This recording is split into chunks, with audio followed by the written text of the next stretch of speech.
doesn't even go into the village. It just kind of cuts right around the outskirts. And although we are wanting coffee, the next village, Monotonous, is about 3 kilometers away, another 40 minutes. So we figure we'll just march on to there. We got a lot of pilgrims with us today. I think everyone had the same idea of getting out early and getting to the next spot. So we'll see what Monotonous is like and whether we stop there. So we just came over the crest, and that is Monotonous. We've seen a couple of signs for albergues and quote local attractions. So we'll see if there's a somewhere to have a cup of coffee and a croissant or something. Okay, continuing. So we made a quick stop in Monotonous for a croissant and a cup of café con leche, coffee with milk.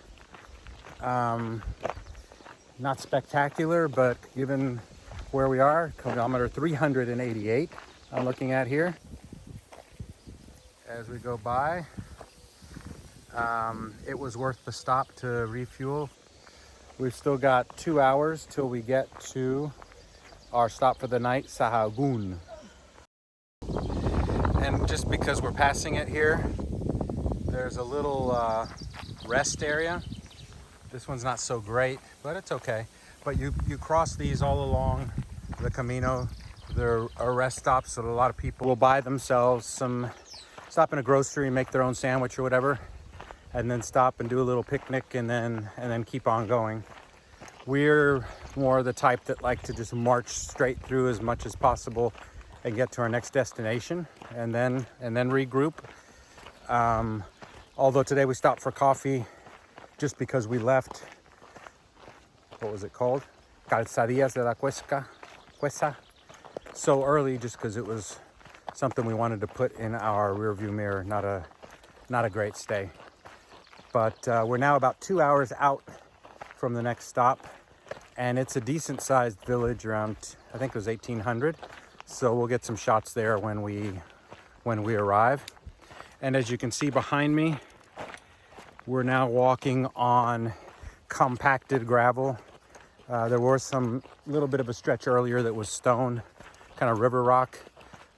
Pretty compacted, but a little more treacherous. And this is much more comfortable to walk on. So it's almost 10 a.m., May 31, halfway point today when we get to Sahagún. As you can see, I'm still wearing my jacket, and Raquel is also. So even though it's May 31st and it's gonna get warm, and yesterday we were down to shorts and a t-shirt, we've got some wind and, well, wind, I won't call it breeze, wind coming in today, which is cold. And, you know, cold enough that this morning I wished I had gloves. And so it's just something to keep in mind that we were just talking to some folks from Texas that we ran into, Wendy and Brett. And bear in mind that Madrid is at the same latitude as New York City. And we are, of course, up here where we are heading toward Santiago. We're north of Madrid significantly. So in summer, you know, you're gonna get sunset at 9:30, 9:45, 10 o'clock this time of year. And because we're up higher, further north, and also at a higher altitude, the weather, the temperature is very different. And so even though we're heading into June, you know, we're still wearing fall, depending on where you live in the US, fall clothing, jackets to stay warm. So as you stop through different stores here in Spain, you'll see that they have kind of their own brand of candies, like gummies and stuff. This is where they're harvested. You can see a field here where they've collected the gummies, and they'll take these to the factory and then slice them up into smaller bits that'll eventually get packaged up, and you'll be able to purchase in a convenience store or grocery. So you can see the sign there, Province of León. We're leaving the province of Palencia, which still has their sign here. We'll get a photo and then we'll go down to the village.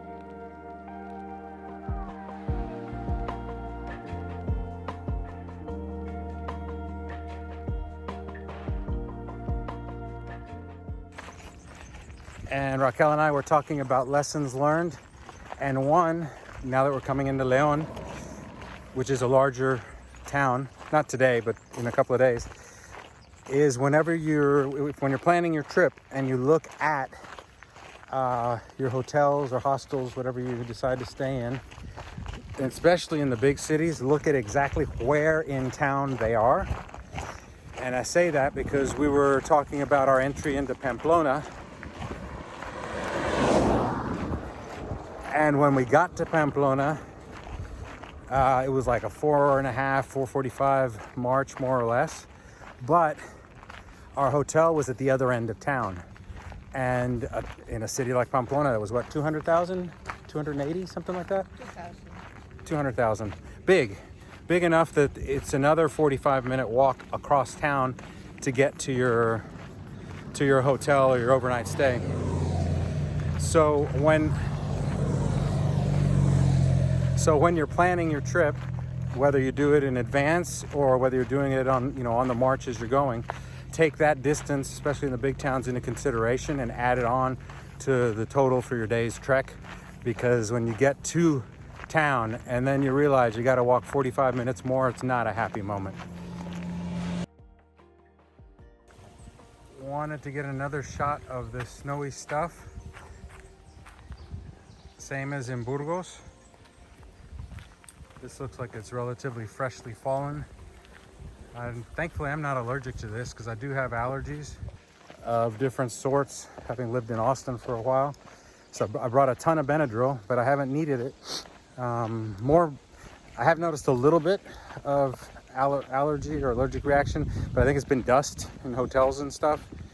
But on the road out here, even though it's spring, I really have not had any issues. So this little gate here in the middle of nowhere says Sahagún, Geographic Center of the Camino, and Historical Center of the Orden of 𝗓𝗡𝗎, which we've seen some stuff that's been 𝗓𝗡𝗎𝗓𝗡𝗧𝗔 something or another. We've got a shot of it that I'll show, but this is our halfway point. So apparently since we've hit the midway point here, there's a church we're headed to right now where they give you a halfway certificate. So we're gonna head down there and see what that's all about. So this is the sanctuary of, I think it was Our Lady of the Pilgrimage or something like that. I'll get it right in a second, but this is where we're supposed to go to get our halfway credential. It's right on the edge of town. So I had the name right. It's Our Lady of the Pilgrims, and got a photo of the certificate that they give you, as well as our little cards. So that's the halfway point. They actually celebrate it with a document. Now we got to make it the rest of the way. This is Domus Viatoris, where we're staying in Sahagún, and it's a combination hotel and albergue, which is like they have like common rooms where tons of people sleep in cots next to each other, and then back here they're private rooms, like little hotel rooms. And so it's right on the edge of town, but very nicely done, just so you get an idea of accommodations.